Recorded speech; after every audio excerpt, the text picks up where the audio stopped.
Halo, sedulur, kita ketemu lagi nih di Endong-Endongan bersama saya Yudia dan Mas Agus Sukoco. Kali ini Mas Agus ketemu atau kedatangan tamu luar biasa ini, Mas Bowo Leksono. Tapi sebelumnya mudah-mudahan sedulur semuanya ini dalam kondisi sehat, tidak kurang suatu apapun, sehingga bisa nyambung pas seduluran dan connect dengan endong-endongan kita ya Mas Agus. Siap. Selantar ya openingnya. Iya. Ada beberapa episode Mas. Jadi kalau pertama itu masih gagap kamera gitu kan. Ya begitulah. Ini makanya terima kasih sekali nih Mas Bowo mau hadir ngendong bersama kita, Mas Agus juga ini. Banyak hal ini, karena mau takon apa atau ngobrol apa dengan Mas Bowo, karena semuanya ini menginspirasi. Kita mau tanya kumisnya atau jenggotnya. Itu bisa menjadi panjang. Jadi panjang gitu kan. Karena Mas Bowo sendiri sudah tidak asing lagi lah, apalagi di publik Purbalingga. Beliau sudah ketokohannya menembus nasional ini Mas. Bukan apa ini karena kekonsistenan beliau dalam berkarya, istiqomah membangun atau membuat festival film Purbalingga. Ini sudah fenomenal sekali. Sudah dari tahun berapa ya Mas? 2000 sekian. Karena mungkin juga sebenarnya nggak ada pekerjaan yang lain selain itu. Gitu ya. Nggak ada kesempatan jadi kades, nggak ada kesempatan jadi bupati.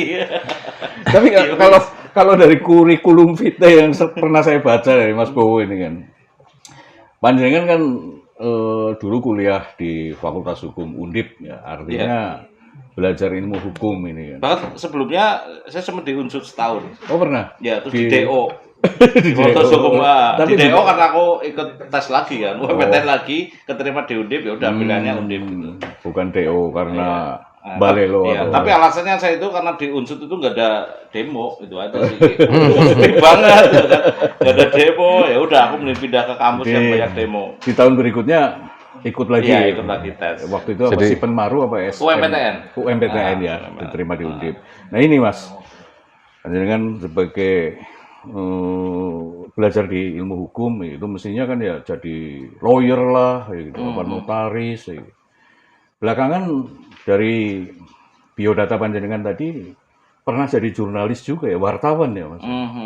Wartawan di sebuah media besar di Jakarta sana itu. Tiba-tiba banting setir jadi pegiat film atau filmmaker ini, dan lebih berkonsentrasi di film dokumenter.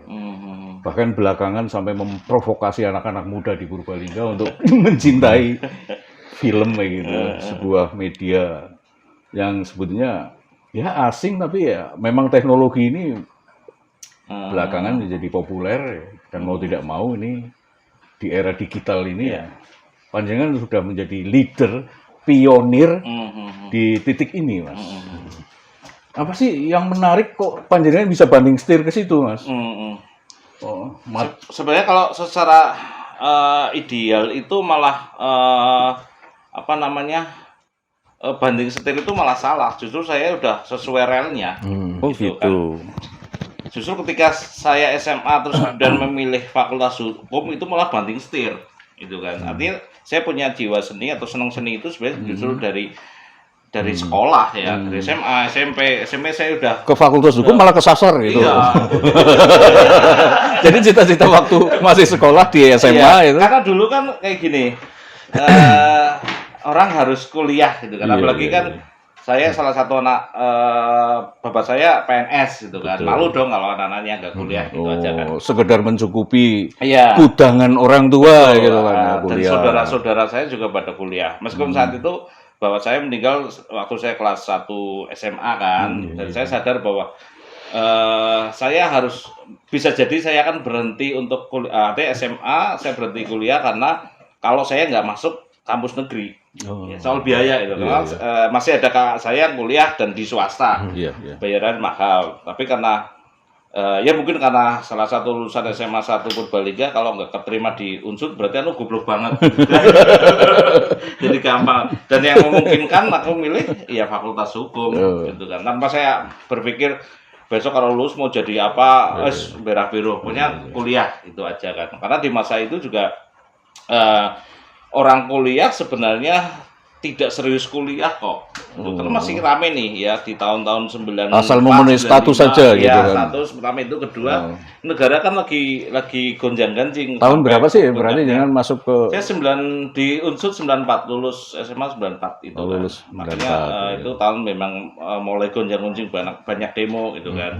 Dan ketika di Unsud ternyata tidak banyak demo, ya akhirnya saya pindah ke mungkin di kota besar bisa demo. Iya, bisa demo, lebih punya peluang gitu kan. Ya, passionnya demo malah apa? Cita-citanya. Kuliah salah satunya ya biar bisa demo gitu kan. Karena ngapain lagi, kayaknya kan di tahun-tahun itu kan nggak punya masa depan nih. Anak muda itu kan lulusan itu nggak ada masa depannya itu. Ya udah pilihannya itu terus.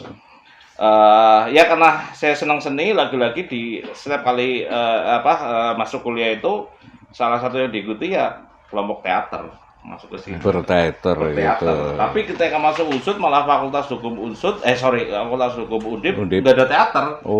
Jadi PR kan, akhirnya saya selama setahun jarang kuliah itu, karena kan materinya sama nih mesti kan di Unsud sama gitu kan. Ya udah, saya mainnya di TPRS Taman Budaya Raden Saleh gitu kan, Taman Budaya Semarang, untuk mencari guru teater mana nih agar ada UKM teater di Fakultas Hukum Undip gitu kan. Ya proses 1 tahun itu kan kemudian menemukan. Artinya bahwa selama kuliah sebenarnya saya itu nggak mempelajari secara serius hukum itu sendiri, karena kalau nggak demo ya berteater, hanya 2 itu. Itu sih. Ini menarik Mas. Kuliah hanya untuk status, tidak pernah bercita-cita. Ya demi memenuhi tuntutan orang tua ya kuliah lah gitu. Asal kesrek gitu. Pindah dari Unsud ke Undip yang kota besar dalam rangka ingin memenuhi hasrat demonya. Dan jangan-jangan di film juga hanya satu bentuk menemukan ruang atau bentuk lain dari demo itu sendiri lewat film gitu. Ya karena 98 itu kemudian perjuangan seniman kan berubah nih. Iya. Gampangnya kita lihat Rendra aja. Wes Rendra sebelum reformasi dia pejuang bener kan.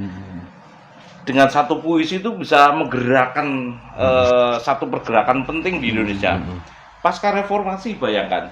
Orang ngentir nang perapatan dalan ki nggak akan digoplek. Waktu itu Rendra kalau orang tahu akan ada Rendra mau baca puisi, apalagi kalau Rendra mementaskan teater, semuanya akan bersepakat datang dan sebagainya. Artinya akan menjaga Rendra ketika nanti pementasannya dibubarkan kan gitu kan. 98 itu Mas Bowo di mana itu? 98 saya ikut bolak-balik masih demo Jakarta. Sudah selesai kan kuliah? Belum. Aku selesai tahun 2000 selesai. 98 masih wong. Berarti di Unsud tua di kuliahan ya? Termasuknya cepet loh ya, karena angkatan 95 kan, lulus 2000, 5 tahun. 5 tahun ya. Cepet loh. Tapi bagi aktivis itu malah masih dipertanyakan, belum tuntas itu. Biasanya aktivis itu mahasiswa abadi bahkan. Ya karena setelah 98 kan kita mau berjuang apa lagi, udah selesai nih gitu kan. Berteater ya Sora Payu. Dalam situasi 98 itu kan politik nasional sangat genting-gentingnya ini. Ada chaos ya di tingkat nasional. Bersikap enggak secara kemahasiswaan waktu itu? Saya motornya itu pakai teater. Pakai teater karena saat itu kan politik di internal kampus sendiri kan kenceng juga loh ya. Dulu kan antara HMI sama GMNI kan udah kelas kan, udah berebut peran kan.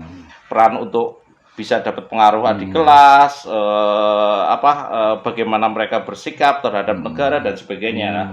Dan saya daripada ikut salah satunya, saya mending dengan kendaraan teater ini. Jadi ketika demonstrasi pun saya sama teman-teman di teater itu selalu menawarkan sesuatu agar punya peran dalam kelompok demonstrasi sendiri itu ya ketika di jalanan itu kan. Ya kita harus bisa performan, bisa ngangkat sesuatu. Teatrikal gitu ya. Kan. Itu yang kemudian untuk jadi pemantik bagaimana masa ini bisa berkumpul gitu sebenarnya seringkalinya seperti itu. Jadi kompleks juga ya pengalaman di masa-masa perkuliahan ini yang Mas Bowo serap gitu kan. Iya. Sehingga pada gilirannya bahkan ditambah karir di wartawan. Berapa tahun itu di karir wartawan itu? Sebenarnya sebelum menjadi wartawan sebenarnya saya coba ngikuti jalur ya, artinya lulus jadi sarjana hukum, saya coba daftar ke kejaksaan, daftar ke kehakiman, meskipun yang paling banyak bank. Bank kan dari sekian bank kan sih buka lowongan aku ngirim gitu kan. Ya itu hanya formalitas saja, hanya orang tua. Oh sempat ke kejaksaan juga ya Mas? Iya banget. Mentang-mentang sarjana hukum ini. Iya. Aku yakin aku bisa. Nah, nggak bisanya justru malah ketika tes fisik, karena ada tes lari, tes fisiknya kan ada lari. Di kejaksaan itu. Iya, tinggi badan dan sebagainya. Ini apaan? Jadi malas kan, maksudnya malas untuk berniat bisa diterima di situ ya, meskipun ya sampai sekarang pun yang namanya dunia kerja itu pasti ada kong kali kong ya. Ya meskipun saya nggak peduli aja, banyak teman-teman yang akhirnya oh iya si A masuk sini masuk ini. Perasaan dulu kuliahnya nggak niat deh ya, lebih niatan saja gitu. Tapi kenapa masuk kejaksaan, masuk kehakiman, insya saya berpikir itu bukan passion saya itu kan. Akhirnya tadi terjun di jurnalis. Iya, jurnalis itu juga nggak kemaha sebenarnya, nggak sengaja karena salah satu lowongan dulu yang banyak juga jurnalis kan, koran Tempo ya, Tempo masih baru-barunya bikin koran kan, koran Tempo, Republika, Media Indonesia apa lagi bukaan itu, makanya tak kirim semua. Cuma kemudian yang nyantol untuk panggilannya Republika itu. Sempat berapa tahun di Republika itu? Republika itu 2 tahun terus sama Pak Erick Thohir dipecat. Kalau tidak dipecat barangkali sekarang malah udah jadi apa ya? Iya, megang salah satu bisnis dia bisa jadi. Karena pada dasarnya saya sama Pak Erick Thohir itu di Eman loh. Banyak sekali perusahaan medianya ya. Dia punya salah satu dia punya media majalah 17 plus lah. Namanya E Plus kalau nggak salah. Saya sering masih kenal, masih berhubungan sekarang dengan Pak Erick? Ya enggak sih.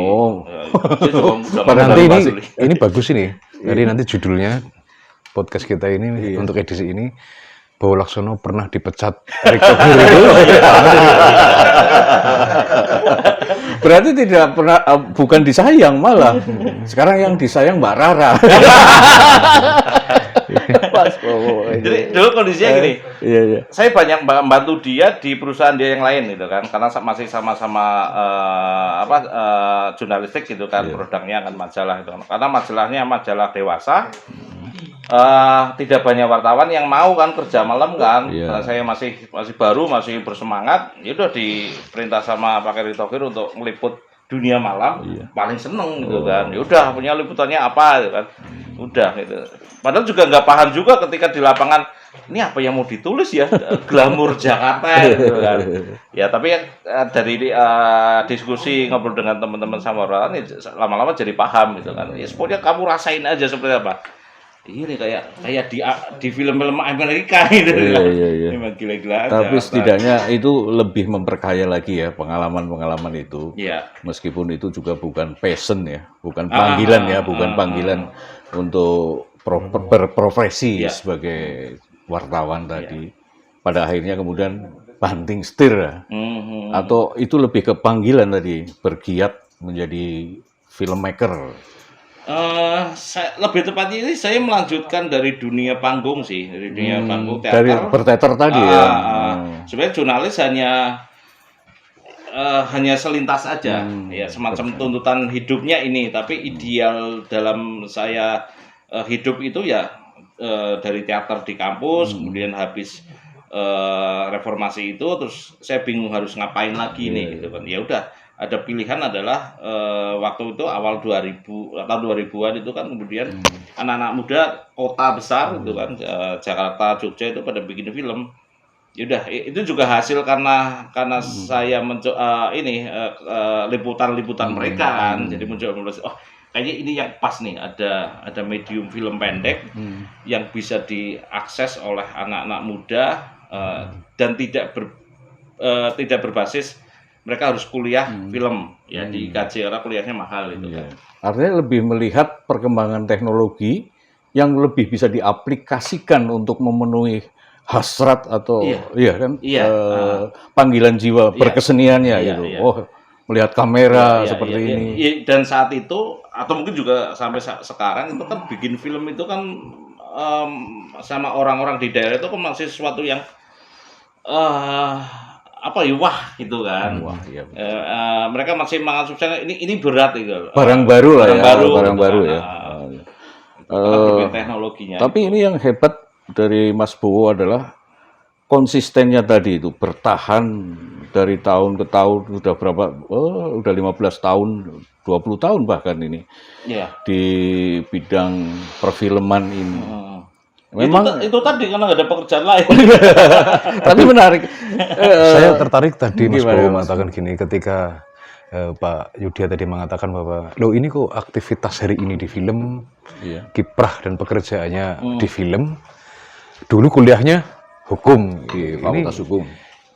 Yang Pak Yudya menganggap bahwa Mas Bowo ini terpleset ke film, tapi justru tadi dari Mas Bowo mengatakan bahwa justru ketika kuliah itulah keterplesetannya dibalikan. Nah, artinya apa? Ini pelajaran buat generasi muda ya. Termasuk masing-masing kita saya kira punya pengalaman yang sama. Kalau kita mau agak serius dan mendalam ya, setiap orang sesungguhnya punya perjanjian pribadi dengan Tuhan. Punya kecenderungan otentik di dalam dirinya. Tapi kemudian terpengaruh oleh situasi eksternal, entah orang tua, tren, kemudian akhirnya mengambil keputusan-keputusan yang tidak sesuai dengan potensi otentik kecenderungan dasar alamiahnya. Atau kita sebut sebagai perjanjian, kan sebelum kita disuruh ke muka bumi kan sudah, kamu mau jadi apa, kamu harus begini sudah ada. Tapi tadi Mas Bowo terpengaruh, dan banyak saya kira orang terpengaruh oleh orang tua, oleh tren, oleh bayangan dan imajinasi tentang wah ini prospek masa depan ini. Akhirnya mengingkari fitrahnya. Tapi pada akhirnya alam punya kekuatan untuk menarik kembali setiap orang kepada jalurnya.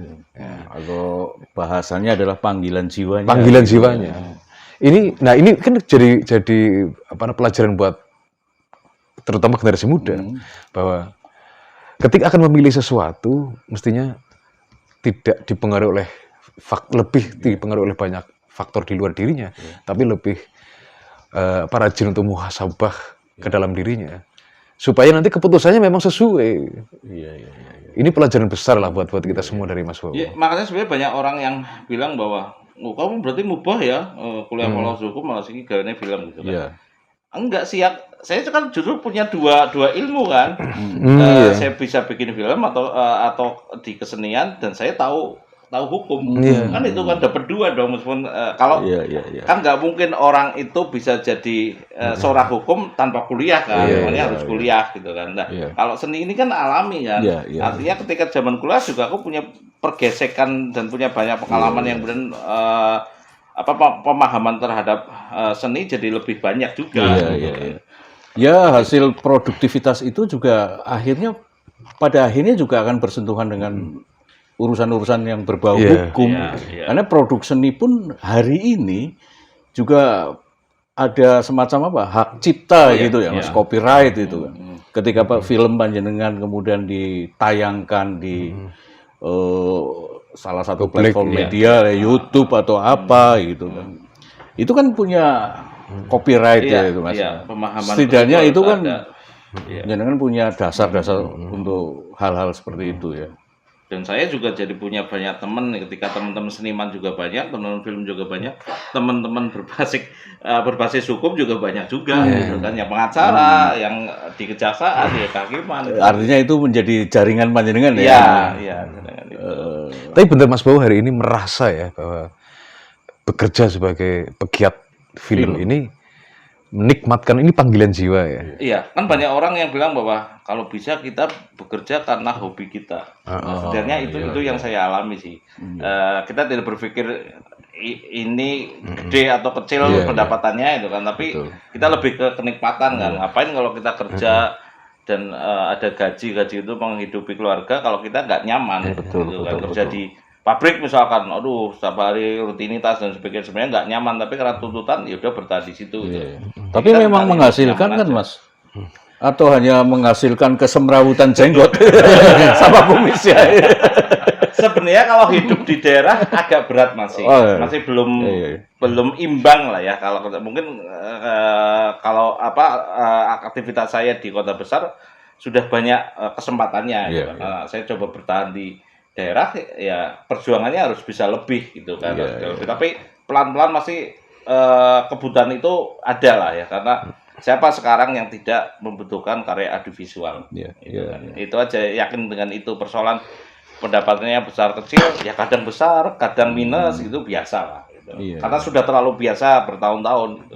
Terus ini Pak Yudian dan Mas Bowo, ada sebagian pendapat di masyarakat ini, terutama Purbalingga ya, sekitar 5 atau 10 tahun yang lalu, itu Mas Bowo kan aktif menjadikan kamera sebagai alat untuk memprotes banyak hal di Purbalingga. Nah hari ini kok sepi nih. Ini karena makin tua makin arif, atau bagaimana ini? Iya, di awal-awal ini mengerikan ini singa punya apa ya, menakutkan. Mendobrak banyak hal di Purbalingga. Kameranya menjadi mulut singa menakutkan. Ya, bayangkan sekarang kalau saya masih menerapkan itu, bahwa kamera ujung-ujung Pemda, ada kepala dinas itu masih ngopi di situ, selesai. Nah, ini kan udah ditaklukkan kopi. Tapi dulu masih dicuekin karena nggak kenal lah, orang pada udah kenal. Nah itu disebut sebagai orang akan dipaksa arif. Maka pilihan-pilihan perjuangan bukan berarti abe terhadap kemungkaran, abe kepada ketidakbenaran, tapi makin tua manusia itu akan dipaksa oleh situasi dan kondisi terlibat di dalam perjuangan kebenaran dengan cara yang berbeda. Tapi masih terjaga kan roh idealismenya ini. Ya karena kan saya punya teman-teman nih ya, yang muda-muda, ya mereka sekarang yang harus maju, berani, meskipun tingkat keberaniannya beda ya, keberaniannya beda, tapi sebenarnya saya harus melahirkan teman-teman yang juga punya idealisme sama, gitu kan, bahwa polanya akan beda, bahwa situasinya akan beda. Sekarang ini banyak orang-orang Pemda yang sudah sadar akan audiovisual. Kalau mereka masih menentang CLC, ya hancur sendiri dong, kebutuhannya juga audiovisual itu, dan kami punya hasil itu kan, yang dulu kan mereka pada cuek kan, pokoknya ada teman-teman CLC mau kegiatan aja pasti dilarang-larang gitu. Kalau sekarang coba mereka melarang, konyol dong. Situasinya udah sangat beda. Harusnya tahun-tahun itu dengar nama CLC itu identik dengan kegarangan gitu. Bahaya ini. Lagi pula sekarang kan teman-teman ya warga Purbalingga umumnya itu kan sudah pada pating percoet di media sosial kan. Kalau saya ikut seperti itu, tidak dengan strategi yang lain, yang nguyai segara lah, ngapain itu kalau dianggap gitu kan, atau lebih garang, meskipun sebenarnya kan bertatap muka juga akan lunak juga kan, gitu. Dan belakangan juga malah lebih dekat dengan pemerintah kabupaten ini, dipasrai mengelola apa itu misbar? Itu kebalik, Pemda yang dipasrai oleh CLC untuk memfasilitasi film kan itu kan. Dari pusat ya? Iya, karena pusat bantuannya kan untuk teman-teman film itu kan. Persoalannya CLC miskin aja, nggak punya tanah. Pusat kan punya hubungannya dengan pusat, dengan daerah. Daerah diminta untuk menyediakan tanah kan, tempat kan. Itu berarti aja. Ini malah jasa dari CLC yang berhasil mengakses ke pusat ya, kementerian ya. Kan banyak pegawai Pemda, Mas gimana sih ngakses kementerian kan gitu kan, aku batin. Lah aku baik kudu berjuang kok. Jadi keberadaan gedung misbar itu ya malah menambah apa ya? Ya nilai plus bagi Pemda. Nilai plus ya, nilai plus bagi Pemda ya. Itu salah satu proyek di tahun itu, dan ada 3 daerah kan, yang 2 ini dinilai sama pemerintah pusat mangkrak, nggak dipakai. Nah, terakhir aja yang bantuan ke Kalimantan itu mencoba untuk meniru, sempat soalnya sempat ke Purbalingga untuk bagaimana menjalankan bioskop misbar itu. Gitu. ini ya termasuk konsistensi tadi mengadakan festival film yang bahkan festival ini sudah menasional, Mas. Menasional bahkan ke dunia internasional karena juga mendapat penghargaan di Asia itu. Ada penghargaan apa saja gitu, Mas? Ini kan butuh energi yang luar biasa selama ini. Kalau boleh tahu dari mana ini, Mas? Panjenengan bisa menopang penyelenggaraan sebuah festival. Sebenarnya yang paling besar energinya itu justru dari Pemda. Oh. Kalau dulu kami tidak berbenturan dengan Pemda, sekarang udah letoy. Iya dong, justru karena mereka itu ke kami tidak keras. Nah, kami nggak akan beda dengan komunitas yang lain di Purbalingga. Letoy. Malah hilang gitu ya. Iya, karena dulu kan wah berjuang gitu kan. Sehingga diperhatikan. Iya, merasa bahwa kita didolimi gitu kan. Coba kalau ada komunitas pertama terus kemudian di Eman udah aku Jadi 2-3 tahun habis. Jadi perhatian Pemda bukan karena kepekaan pemerintah melihat potensi ya sehingga memberikan support, tapi karena terpaksa saja demi. Iya, karena pemerintah pusat dari awal sudah memberi perhatian yang baik. Artinya konyol dong kalau pemerintah daerah nggak memperhatikan gitu kan. Pertama itu, kedua ya soal potensi sebenarnya, karena dunia audiovisual gitu, ternyata memang yang dikerjakan teman-teman Chelsea akan kita butuhkan gitu kan. Ya mau nggak mau harus nggak boleh memusuhi dong. Konyol kalau memusuhi gitu aja. Dan yang namanya Pemda kan masih ada regenerasi yang sepuh-sepuh, yang dulu galak-galak sepuh-sepuh itu kan pasti pensiun kan. Baik pensiun masih hidup maupun pensiun sudah meninggal gitu. Karena ada beberapa orang sekarang lebih memahami lah ya, Mas. Ini ya. Dan yang muda-muda kesadarannya tinggi lah. Iya, karena bagaimanapun festival film dan CLC-nya Mas Bowo. CLC apa tadi, Mas? Cinema Lovers Community. Itu komunitas panjenengan ya untuk menopang perjalanan festival film ini ya. Pemda mestinya sangat berterima kasih atas keberadaan dan aktivitas panjenengan. Bagaimanapun tetap mengharumkan nama Purbalingga. Satu prestasi ya. Yang kami apresiasi sangat tinggi ini, Mas. Yang terbaru ini sedang garap apa itu? Sebenarnya program kami itu program yang ajak, hanya yang kita hadapi berbeda-beda. Kami kan ada 6 program tahunan yang selalu dijalankan kan, workshop film, produksi film, festival film, pemutaran film, ada perusakan film, distribusi film. Sebenarnya ajak berkutat di situ wilayahnya. Yang ini memang di daerah lain nggak ada. Artinya komunitas film di daerah lain biasanya concern di 1-2 program ini, hanya produksi tok gitu kan, atau hanya pemutaran tok, atau hanya bikin festival tok. Tapi di Purbalingga lengkap, dan bisa jadi ini satu-satunya sebenarnya di Indonesia yang melakukan 6-6-nya. Kita juga distribusi, kita juga melakukan pemutaran, kita workshop gitu kan. Workshop tidak hanya belajar, karena pengalaman kami workshopin anak-anak SD gitu kan. Bahkan kami lagi pengen kasih workshop ke ibu-ibu PKK gitu kan. Kayaknya keren nih ibu PKK kalau mereka dilatih bikin film gitu. Ya pengennya merambah ke banyak lini lah untuk mereka kerja film, karena seiring perkembangan teknologi ini dan semua orang mengenal video, mengenal film, ternyata masih ada yang belum tuntas ya, tidak disentuh secara serius gitu kan. Kalau bicara film fiksi misalkan, banyak youtuber yang membuat cerita-cerita fiksi gitu kan. Tapi yang secara konten ini dipikirkan bener, ini yang jarang. Gitu kan. Dan saya paling seneng nonton ketika ada uploadan di Facebook atau di Instagram, di mana itu tak tonton ini ada perubahan nggak sih? Ternyata enggak. Gitu kan. Mereka paling itu bikin film cerita pendek gitu, model judulnya aja misalkan randa bolong apa gitu kan, bisa ditebak gitu kan. Ya isinya itu punya di satu desa ada janda yang udah ada dikejar-kejar, terus ditonton sampai selesai, aduh maknanya apa ya gitu kan. Ya sebenarnya sayang sih teknologi udah bisa mereka kuasai, tapi kontennya masih belum menyentuh di masyarakat yang perlu diangkat apa sih. Nah itu yang, dan kami konsentrasi ke pelajar ya, bidikannya pelajar karena tidak mungkin mahasiswa karena di Purbalingga nggak ada kampus. Kalau toh ada, Ya belakangan sih sudah ada kampus ya, ini. cuma ya belum bisa diandalkan itu kan. Itu. Terus naik pelajar ini kan kami mengungkapkan mereka masih kosong nih, gitu kan, masih bersih, masih putih.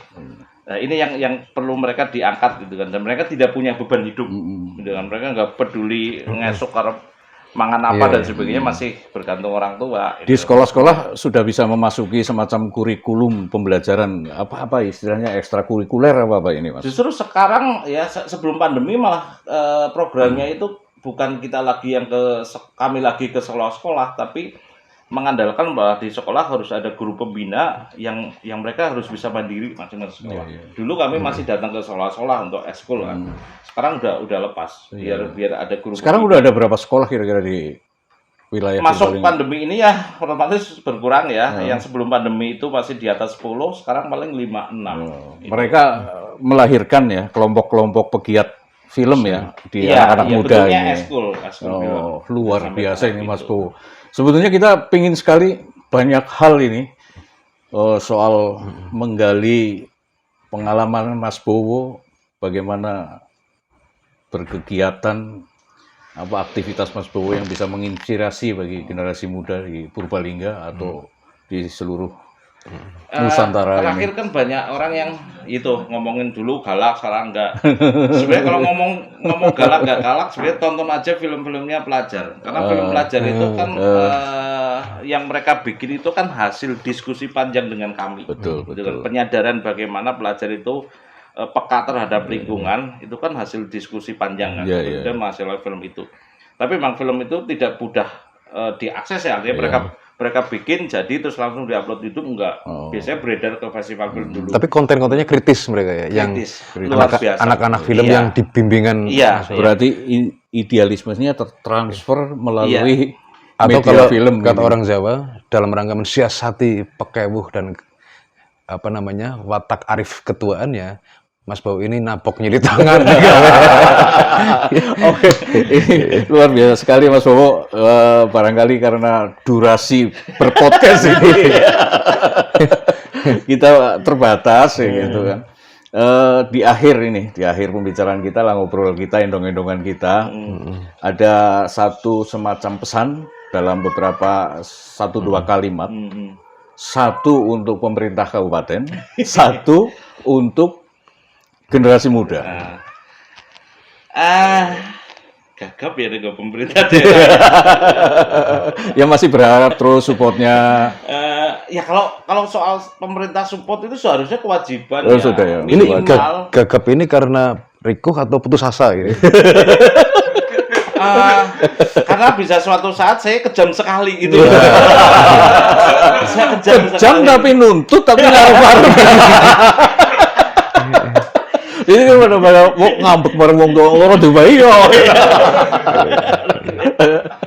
Itu satu, oke. Berarti ya maksudnya apa ya? Sebenarnya kita sebenarnya mengakui ya di beberapa hal bukan lewat pimpinan tertinggi ya di dinas-dinas sudah lebih mendingan kan dibanding sekarang tahun lalu sudah mendingan gitu kan. Bahwa ada kesalahan sedikit dari mereka akan terlihat kan. Ya artinya itu cukup di teman-teman yang selama ini aktivis media sosial aja gitu kan. Yang setiap hari pasti isunya berubah gitu kan, dan sebenarnya bukan isu-isu yang besar-besar banget. Ya mungkin ada yang efeknya besar, tapi untuk bisa menarik isu itu kan juga nggak mudah gitu kan. Apalagi medium lagi-lagi medium film itu kan sangat teknis gitu kan. Ya ketika saya gendong kamera kan wis ampleng kabeh. Gimana kan.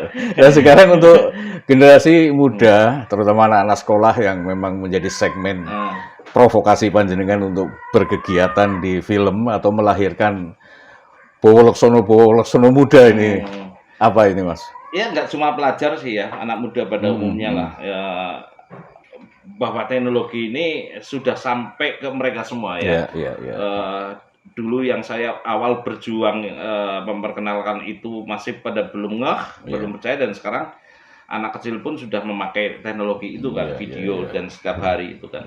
Ya tinggal bagaimana itu bisa memanfaatkan dengan baik, dalam arti Banyak hal loh di sekeliling kita yang mesti diangkat. Maksudnya gini, saya akan menghormati benar teman-teman muda itu ketika protes itu dengan karya, dibanding mereka asal ngomong bercuk gitu, asal jeplak kayak gitu, tapi nek diparani ya mingkem, tidak bertanggung jawab artinya gitu ya. Lebih baik dengan karya, lebih bebas ya. Meskipun video pendek setengah menit, 1 menit, tapi kalau itu bisa lebih nyentilnya kan bisa lebih arif gitu kan. Tentu tidak saja ke arah itu, tapi demi pengembangan diri. Itu yang penting. Karena ke depan itu kan bagaimana anak-anak muda itu harus punya skill ya. Iya, skill dan pilihan lain ya.